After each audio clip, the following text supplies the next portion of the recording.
Bismillahirrahmanirrahim. Assalamualaikum warahmatullahi wabarakatuh.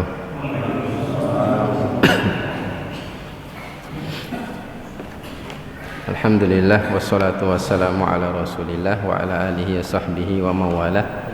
Asyhadu an la ilaha illallah wahdahu la syarikalah wa asyhadu anna Muhammadan abduhu wa rasuluh.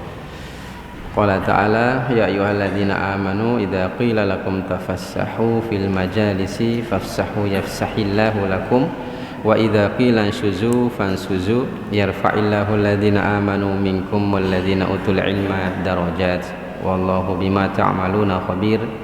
Wa qala sallallahu alaihi wa ala alihi wasallam talabul ilmi fariidatun ala kulli muslim. Wa qala aidan man salaka tariqan yaltamisu fihi ilman sahalallahu lahu bihi tariqan ilal jannah. Alhamdulillah ihfazillah jemaah sekalian rahimani wa rahimakumullah. Pada malam yang berbahagia ini kita kembali dikumpulkan oleh Allah Subhanahu wa taala dalam rangka kita sama-sama menghadiri majelis ya yang sudah kita sepakati bersama. Dan malam hari ini insyaallah kita akan lanjutkan pelajaran kita tentang fikih pengurusan jenazah. Kaitan dengan pertanyaan dulu ya, biar tidak lupa kemarin. Mana Bapak yang bertanya kemarin? Tidak datang. Ya, kaitan dengan kemarin pertanyaan itu biar lengkap jawaban ana. Ya, sebetulnya ana sudah tulis tentang masalah ini sejak 2018 kalau tidak salah. Ya, sudah 2018 atau 2020 mungkin sekitar tahun segitu saya tulis tentang hukum memakai sandal di area kuburan, di dalam kuburan ya. Dan kemarin tadi saya posting ulang lagi ya biar ingat-ingat di grup WA Husnul Khotimah. Nanti ya, yang punya WA bisa dibaca. Di sini ana bacakan kembali kaitan dengan ya, memang dulu kita awal-awal ngaji yang kita kenal itu ya dilarang ya. Awal-awal ngaji itu dilarang pakai sandal di dalam kubur ya. Dan memang karena ada hadis Nabi riwayat Abu Daud ya. Nabi SAW mengatakan ya sohibas sibatiyatain, wahai pemilik dua sandal kata Nabi, waihaka celaka kamu kata Nabi, alki sibataitak, lemparkan kedua sandalmu itu. Jadi Nabi dalam hadis riwayat Abu Daud ini melihat ada seorang sahabat yang memakai sandal ya di dalam area kubur itu ketika masuk ke kubur. Kemudian Nabi memerintahkan sahabat ini untuk buka sandal, suruh lempar lagi. Nah, dalam riwayat yang lengkap disebut sahabat yang namanya sahabat taat kepada Rasulullah, akhirnya sandalnya dibuka, dilempar. Dilempar keluar itu. Nah, ini ternyata hadis ini yang kita pegang dulu karena kita kan namanya ngaji kan, baru ngaji kan ya, semangat ya. Nah, ternyata satu madhab yang melarang mengambil hadis ini, madhab Hambali saja, Imam Ahmad saja. Itu pun menurut Imam Ahmad larangan di sini bukan haram tapi makruh, tidak sampai haram ya, makruh ya. Salah satunya tujuannya adalah untuk menghormati mayit-mayit yang mayit kaum muslimin di situ. Salah satu alasannya setelah menyebutkan hadis ini, alasan Imam Ahmad bin Hambal begitu. Ya. Dan pendapat inilah yang banyak diikuti oleh ulama sekarang yang mazhab Hambali, terutama di Saudi ya. Syekh bin Baz, Syekh Utsaimin, Syekh Albani, kemudian Syekh Shalih Fauzan yang sekarang ini yang masih jadi mufti. Mereka sama mengikuti pendapat Imam Ahmad yang melarang ya. Tapi sekali lagi ingat, larangan di sini menurut Imam Ahmad bukan haram tapi makruh, sebatas makruh saja ya. Nah, sedangkan selain mazhab Hambali, mazhab Hanafi, Maliki, Syafi'i, tiga mazhab ini membolehkan, boleh secara mutlak, bahkan tidak makruh menurut mereka.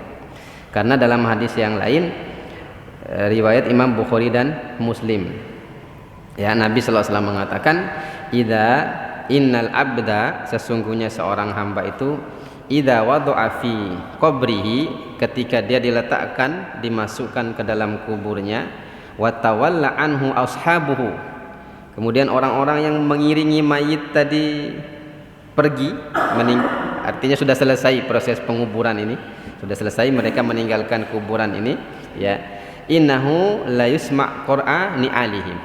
Maka mayit yang ditinggalkan tadi mendengar suara sandal-sandal mereka. Ini hadis sahih riwayat Imam Bukhari dan Imam Muslim. Nah, dari hadis inilah para ulama, jumhur ulama mengatakan bahwasanya memakai sandal itu boleh secara mutlak. Nah, termasuk ya mazhab Syafi'i dijelaskan oleh Al-Imam An-Nawawi rahimahullah taala. Jadi kan seolah-olah dua hadis ini bertentangan ya. Yang hadis riwayat Abu Daud tadi kan Nabi larang pakai sandal. Nah, hadis riwayat Bukhari Muslim Nabi membiarkan orang-orang memakai sandal. Nah, akhirnya Imam Nawawi menyimpulkan ya ketika menyatukan kedua hadis ini karena akidah kita Ahlussunnah wal Jamaah. Jadi ketika ada hadis-hadis yang seolah-olah bertentangan, kalau sama-sama sahih itu tetap diambil, tapi harus bagaimana cara memahaminya itu saja, bukan ambil sebagian buang sebagian, tidak. Maka Imam An-Nawawi rahimahullah taala ketika menjelaskan hadis ini dan hadis tadi Abu Daud, Imam An-Nawawi mengatakan para ulama mentakwil hadis yang Abu Daud tadi. Takwilnya apa? Takwilnya adalah sandal yang dipakai oleh si fulan tadi, sahabat tadi, itu sandal yang tidak biasa. Sandal yang tidak biasa. Jadi sandal dalam keterangan Imam An-Nawawi seperti disebutkan oleh Sayyid Sabiq dalam Fikih Sunnah, di sini tidak dijelaskan karena makanya Anda tidak bahas itu ya. Dalam kitab ini tidak disebut ya. Jadi dalam Sayyid Sabiq menyebutkan bahwasanya penjelasan Imam An-Nawawi sandalnya itu dari kulit sapi dari Yaman, dari jauh, dari tempat yang jauh. Artinya sandal itu buat gaya-gaya lah, tidak patut dipakai acara dom nikah nanti. Tidak patut dipakai di kuburan yang sementara di situ tempat mengingat kematian dan seterusnya. Nah, itu takwil pertama. Takwil kedua, takwil yang lain, di sandal itu ada kotorannya. Ada kotorannya, ada. Jadi si fulan ini tidak tahu ada kotoran di telapak sandal itu, makanya suruh buang. Itu takwil yang kedua. Dua takwil ini ulama mentakwil karena berselisih dengan hadis ini. Nah, intinya ikhwah bahwasanya memakai sandal di kuburan menurut jumhur ulama boleh. Ya, termasuk di sini diriwayatkan dari saya bacakan lagi ya, penjelasan ulama tentang hadis Bukhari Muslim tadi tentang ketika mayat diletakkan di dalam kubur, kemudian orang-orang yang mengiringi jenazah berpaling, terdengar suara sandal mereka. Di sini disebutkan oleh Imam Al-Khattabi rahimahullah, beliau mengatakan ini dijelaskan dalam Ma'alim Sunnah. Wa khabar Anas ya dulu ala jawazi labisan na'al, bahwasanya dari hadis Anas ini kata beliau menunjukkan bolehnya pakai sandal itu, boleh pakai sandal lizairil kubur, bagi orang-orang yang menziarahi kubur, walil masyi bihadratiha wa baina dhuhara naiha, dan juga bagi orang yang berjalan mengiringi jenazah selama jalannya itu di tengah-tengah, maksudnya lain asal radil kan ya. Jadi jalan di sela-sela kubur ya, boleh kata Imam Al-Khattabi. Kemudian Imam Al-Hafidz Ibnu Hajar mengatakan rahimahullah taala tentang hadis tadi ya, dalam Fathul Bari beliau menjelaskan wa qad tsabata fil hadis, sungguh telah jelas dalam hadis ini kata beliau annal mayyita yasma' qur'ani alihim, bahwasanya mayit itu mendengar sandal-sandal para pengiring jenazah tadi. Ida wallau anhu, ketika mereka berpaling pergi pulang, mudbirin, jadi ketika mereka semua pulang. Wa huwa dalun ala jawazi labisan ni'ali fi al-maqabir. Ini menunjukkan, kata Imam Ibnu Hajar Al-Asqalani, ini menunjukkan bolehnya pakai sandal di kubur. Ya. Bolehnya pakai sandal di kubur. Terakhir saya bacakan perkataan Imam Ibnu Qudamah. Imam Ibnu Qudamah ini madhab Hambali, tahu ya? Imam Ibnu Qudamah ini madhab Hambali, sedangkan Imam Ahmad tadi melarang pakai sandal di kubur dengan makruh tadi. Nah, di sini Imam Ibnu Qudamah bermadhab Hambali justru menukil yang berbeda dari para salaf. Beliau mengatakan di sini, ya, aktsaru ahlul ilmi, ya, kata Imam Ibnu Qudamah, mayoritas para ulama la yarawna bidzalika ba'san, tidak memasalahkan memakai sandal di kuburan. Imam Ibnu Qudamah ini madhabnya madhab Hambali. Jadi kata beliau, mayoritas ulama mengatakan tidak ada masalah pakai sandal di kubur itu. Qala Jarir bin Hazim, dikatakan oleh Jarir bin Hazim, Ra'aitul Hasan, aku melihat Hasan Al-Basri. Ini senior tabi'in. Hasan Al-Basri ini senior tabi'in dia. Tabi'in yang langsung belajar dari sahabat. Nah, beliau di sini disebutkan Ra'aitu Al-Hasan, aku melihat Hasan Al-Basri wa Ibnu Sirin dan juga Imam Ibnu Sirin yamsyani, keduanya ini berjalan bainal kubur fi ni'alihima. Mereka berjalan di antara kuburan itu dengan sandal mereka. Ya, ini senior tabi'in, ya, senior tabi'in. Nah, maka ini menunjukkan tadi, ya, yakni boleh pakai sandal di kubur. Adapun kita tidak mau pakai sandal ya tidak masalah juga. Itu maksudnya. Jangan sampai kita melihat orang yang pakai sandal haram, dosa besar ya. Atau mungkin kita anggap ustaz isi kajian kanis sandal lu deh ya. Tibara ilmu ustaz. Awalin dia kan jauh sekali ya. Ya, ana termasuk di ana ya, kalau antum lihat ana masuk kubur ndak pakai sandal, di ana ge lain mah original soalnya. Udah pernah telukan tuh ini. Jadi tilap panah, tilap sensitif dia. Jadi intinya itu, kalau kita milih ndak pakai ya ndak pakai aja, ndak masalah. Ya, tapi ulama itu penjelasannya seperti itu. Ya, kalau ada orang make ya jangan dipermasalahkan juga, karena justru mayoritas ulama yang membolehkan, bukan sedikit, mayoritas. Justru yang melarang itu satu mazhab tadi, mazhab Imam Ahmad bin Hanbal. Sekarang kita lanjut ke pelajaran kita dalam kitab ini. Sekarang kita lanjut ke sholatul janazah. Masuk ke bab sholat janazah.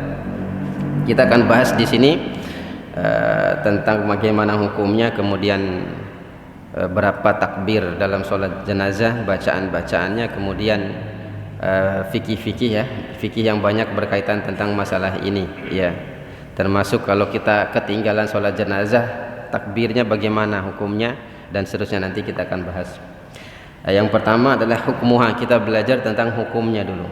Ya, disebutkan di sini as-sholatu 'alal janazati fardu kifayah. Salat mensolati jenazah itu hukumnya fardu kifayah. Fardu kifayah. Idza fa'alahu ba'dul muslimina saqata 'anil baqin. Kalau sebagian kaum muslimin sudah melaksanakannya, maka gugur kewajiban bagi yang lainnya. Jadi ada sebagian sudah melaksanakan, gugur. Nabi sallallahu alaihi wasallam memerintahkan, di sini ada hadis riwayat Imam sahabat Nabi sallallahu alaihi wasallam Abu Hurairah radhiyallahu taala anhu, dia mengatakan anna Nabiyya sallallahu alaihi wasallam kana yu'ti bil janazah birrajuli al mutawaffi, bahwasanya seorang Nabi sallallahu alaihi wasallam didatangkan, ada seorang yang meninggal, laki-laki ya, yang sudah meninggal ya, kemudian alaihi dain, dan dia ini punya utang, kata Abu Hurairah. Fayas'aluhu hal taraka lidainihi fadlan. Nabi bertanya kepada sahabat yang lain, apakah dia meninggalkan harta untuk membayar utangnya, ya, untuk melunasi utangnya. Jadi fulan ini punya utang. Nah, Nabi tidak mau langsung sholat, ditanya dulu apakah dia punya harta yang dia tinggalkan untuk dibayarkan utangnya, kata Nabi sallallahu alaihi wasallam. Kemudian fa'in hudditha annahu taraka wa fa'usolli, maka kalau dikatakan oleh para sahabat dia punya harta yang ditinggalkan ya Rasulullah untuk dibayarkan utang, ya, maka Nabi menyolatkan mayatnya. Wa illa, kalau tidak ada seperti itu, tidak ada hartanya, kata Abu Hurairah, qala lil muslimin, maka Nabi mengatakan kepada para sahabat, shollu ala sahibukum, salatlah oleh kalian, sahabat kalian ini. Jadi Nabi di sini, pelajaran pertama yang dimaksud dalam hadis ini adalah disyariatkannya salat jenazah, yang pertama ya, kaitan dengan pembahasan. Yang kedua, Nabi tidak mau mensolatkan jenazah orang yang berutang. Iya. Nabi tidak mau mensolatkan jenazah orang yang berutang. Dalam hadis yang lain seperti yang kita sudah sebut, yang sudah itu, sampai ada sahabat yang ingin menanggung utangnya, sahabat yang lain, baru Nabi mau solatkan. Tapi di sini juga Nabi mengatakan tidak meninggalkan seluruhnya, tapi Nabi memerintahkan sahabat yang lain untuk tetap menyolatkannya. Makanya Nabi mengatakan sallu ala sahibikum, ya, solatkanlah saudara kalian ini, ya. Jadi meski Nabi tidak mau solat, maksudnya tetap Nabi perintah solat itu maksudnya. Ini menunjukkan fardu kifayah tadi. Bismillah.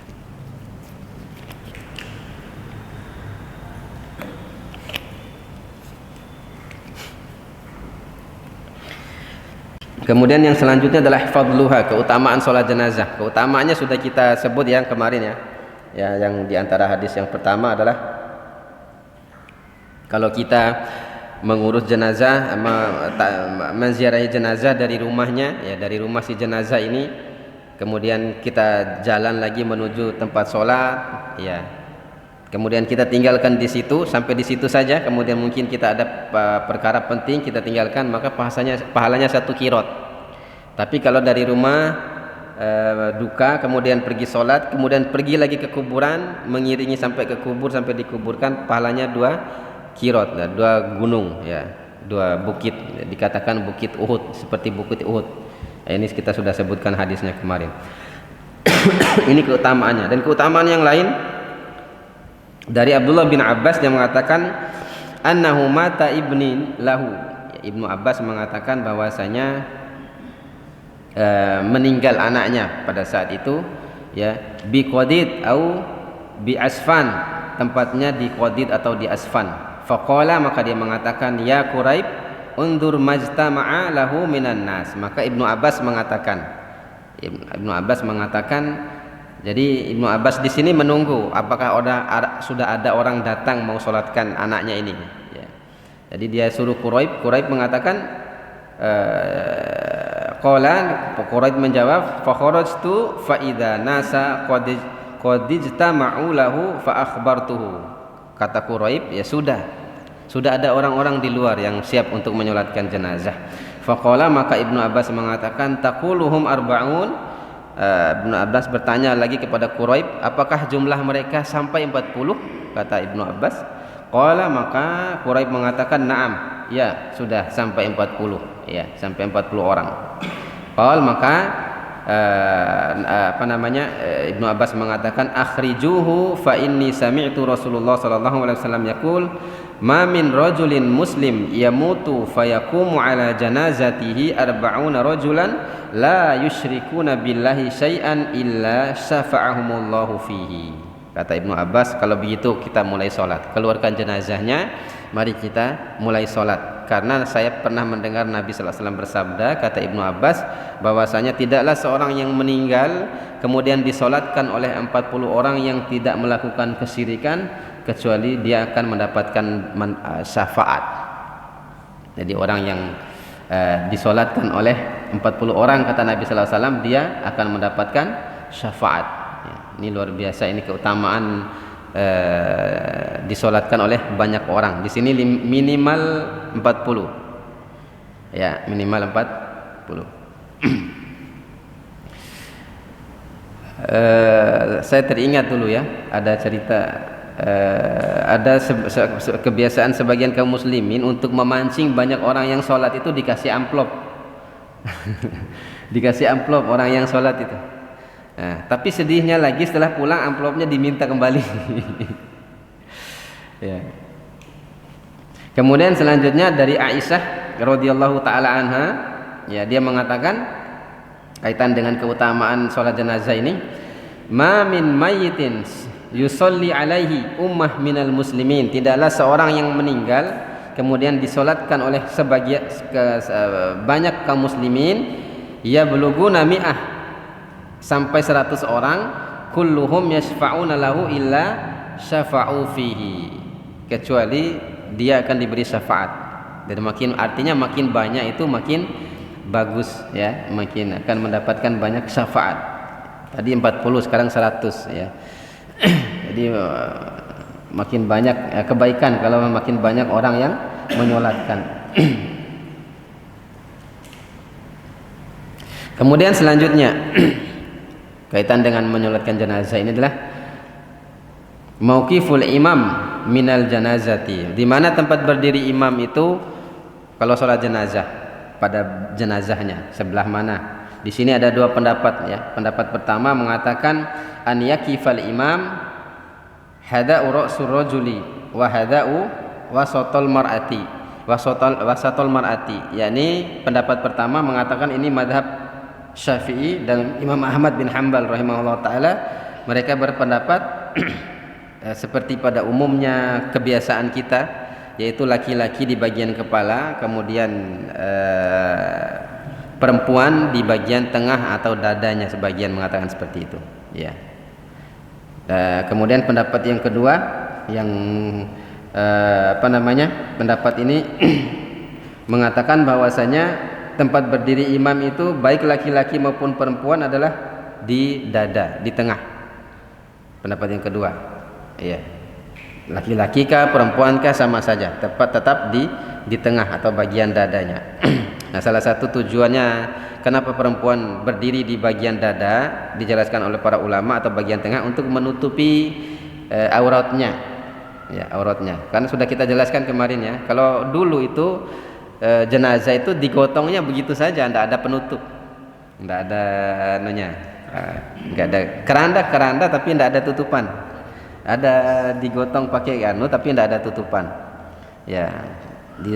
Sudah berlalu zaman Nabi ya, bahkan akhir-akhir mau masa-masa sahabat baru mulai pakai tutupan ini, dan ini oleh seorang sahabat perempuan yang punya ide ini ya. Jadi bid'ah itu tutupan itu. Sahabat perempuan ini pulang ke Yaman, dia melihat ternyata di Yaman itu beda dengan di Arab ya. Di Mekah Madinah pada saat itu yang gotong jenazahnya terbuka, di Yaman sudah mulai tutup. Nah, akhirnya dia wasiat, kalau nanti saya mati buatkan penutup biar nak kelihatan aurat. Sampai sekarang lah itu dibikin penutup dan jadi ini ya, ini dua pendapat. Tapi secara umum kita di sini ya mazhab Syafi'i, mazhab Hambali yang sudah biasa lah. Kalau laki-laki di kepala kita sholat berdirinya, kalau perempuan di tengah atau di dadanya.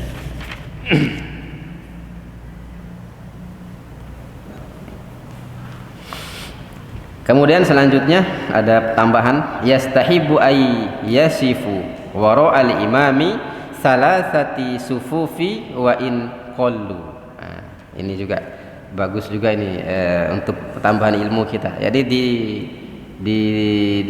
dianjurkan mustahab ya, yakni menjadikan shaf itu menjadi 3 sekalipun sedikit jumlah orang yang sholat. Dalam artian tidak perlu penuh shafnya ya, karena dia punya keutamaan sendiri yang 3 shaf ini. Jadi enggak perlu penuh shafnya. Ya, liqauli Nabi sallallahu alaihi wasallam, ini berdasarkan hadis Nabi sallallahu alaihi wasallam. Nabi mengatakan ma min mayyitin yamutu fayusalli alaihi salasati sufuf, tidaklah seorang mayit, seorang meninggal kemudian disolatkan oleh 3 shaf ya, di 3 shaf minal muslimin, dari orang-orang beriman, orang muslim, illa aujaba, kecuali doa-doa mereka akan diijabahi. Jadi permintaan orang yang sholat termasuk syafaat tadi akan diijabahi oleh Allah ya. Maka dianjurkan 3 shaf itu, artinya tidak perlu tunggu shaf penuh ya, itu. Jadi bikin 3 shaf. Wa kullama kathurul jam'u kana afdalu lil mayyit, dan semakin banyak yang sholat akan juga semakin baik bagi si mayit ya.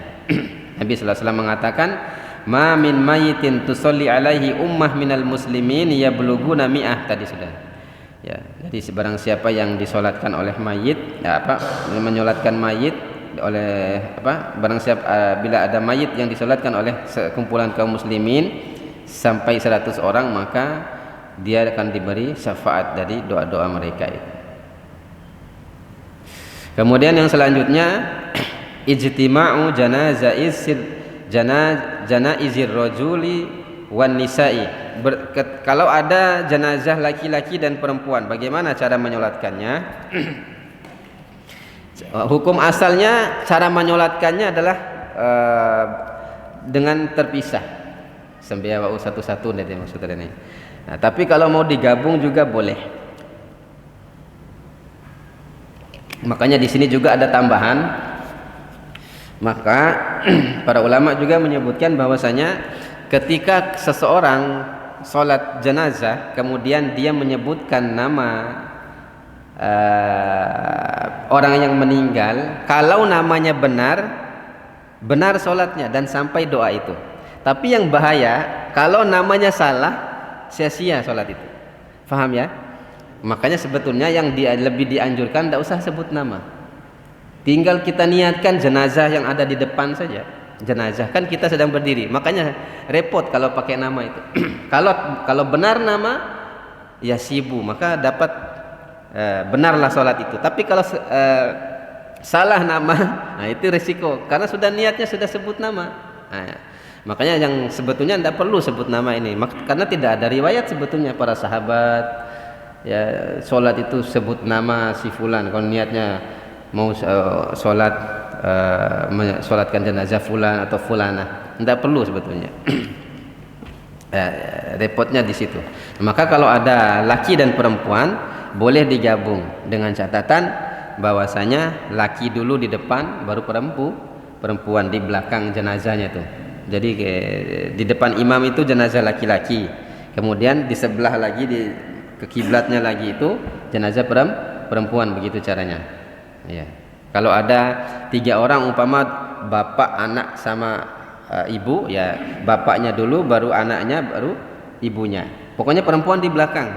Kalau perempuan banyak atau laki-laki banyak, satu dulu di depan imam itu satu, kemudian di belakang lagi seperti soft lagi, seperti soft sholat.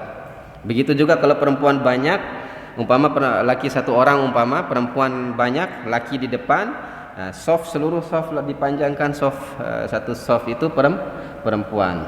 Jadi seperti itu. Kalau softnya penuh dibikin lagi gitu. Itu cara sholatnya. Ya. Makanya kalau banyak orang itu gimana mau sebut nama, itu kan repot ya. Tidak jadi sholat jenazah kalau sebut nama satu-satu itu. Nah, makanya yang benar itu para ulama menjelaskan seperti itu. Jadi resikonya kalau kita sebut nama jenazah itu ketika sholat, maka kalau benar maka benar sholat itu, tapi kalau salah nama maka salah. Ya.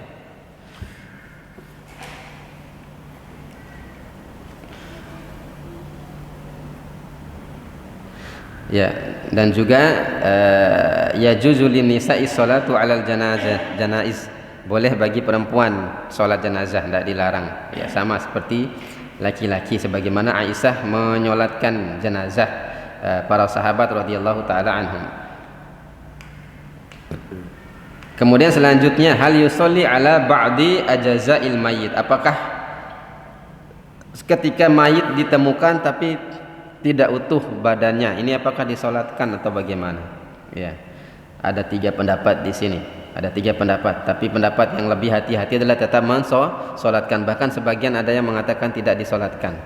Tapi mayoritas mengatakan kalau bagian tubuh itu banyak, separuh lebih, dari umpama dari kepala sampai perut sampai ke bawah sedikit, maka ini disolatkan.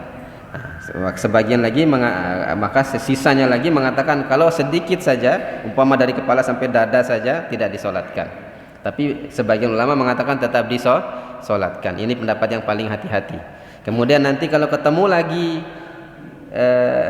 jasadnya sisanya tadi, maka tidak perlu disolatkan karena sudah disolatkan yang pertama tadi. Tinggal dikubur lalu di tempatnya itu, tidak perlu disolatkan lagi. Jadi seperti itu kasusnya. Kemudian selanjutnya as-sholatu ala saqati wa tifli, ya, salat mensolati jenazah, salat kaitan dengan salat orang yang keguguran, ya, yakni pendapat yang benar adalah jenazah janin yang keguguran itu dilihat, ya, dilihat dulu keadaannya. Kalau dia jenazahnya lebih dari 4 bulan ke atas, maka disolatkan. Kalau kurang dari itu maka tidak disolatkan karena dianggap belum jadi manusia dia. Ya, di sini berdasarkan Imam An-Nawawi mengatakan rahimahullah taala, wa dhahiru anna saqat innama yusalli alaihi idza kana qad nafakhat fihi ruh. Kata Imam An-Nawawi janin yang keguguran itu disolatkan kalau sudah ada ruhnya, ya, kalau sudah ada ruhnya. Wa dzalika idza istakmala arba'atu ashhur. Yang demikian itu bisa dilihat kalau umur kehamilan itu sudah genap 4 bulan, kata Imam An-Nawawi. Summa mata, kemudian setelah 4 bulan mati, ya, maka itu disolatkan. Fa amma idza saqata qabla dzalika fala.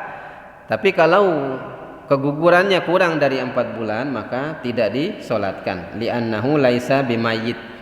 Ya, karena dia bukan mayit, sebagaimana yang tidak diragukan lagi, kata beliau. Ya. Wa aslu dzalika hadis Abdullah bin Mas'ud marfu'an. Ya, dasarnya adalah hadis Abdullah bin Mas'ud secara yang diriwayatkan secara marfu'.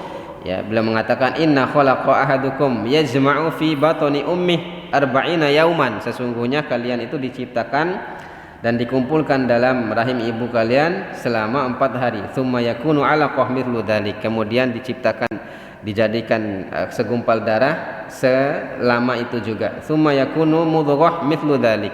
Kemudian menjadi segumpal daging seperti itu lagi, ya, selama 40 hari tadi. Tsumma yab'atsu ilaihi malakan. Kemudian diutuslah malaikat untuk meniupkan ruh di dalamnya. Jadi 4 bulan tadi semua disuk jumlahnya. Jadi ini intinya. Jadi kalau yang keguguran itu janin lebih dari 4 bulan ke atas maka disolatkan. Kalau tidak maka tidak disolatkan. Begitu juga dengan ibunya. Ya, kalau janin yang keguguran itu 4 bulan ke atas maka nifas, dihukumi nifas ibunya tadi, tilwa sembelih, tilwa puasa, karena dia dianggap seperti orang yang melahirkan karena bayinya sudah 4 bulan ke atas. Ya, sebaliknya kalau ibunya kegugurannya kurang dari 4 bulan tadi maka tidak dihukumi nifas ibunya ini, tapi dihukumi darah kotor saja, istihadah saja. Seperti itu, tetap wajib sholat, puasa dan seterusnya. Kemudian yang selanjutnya, yang terakhir ini mungkin karena waktu. As-salatu ala ahlil bid'ah wal kaba'iril wal ma'asi.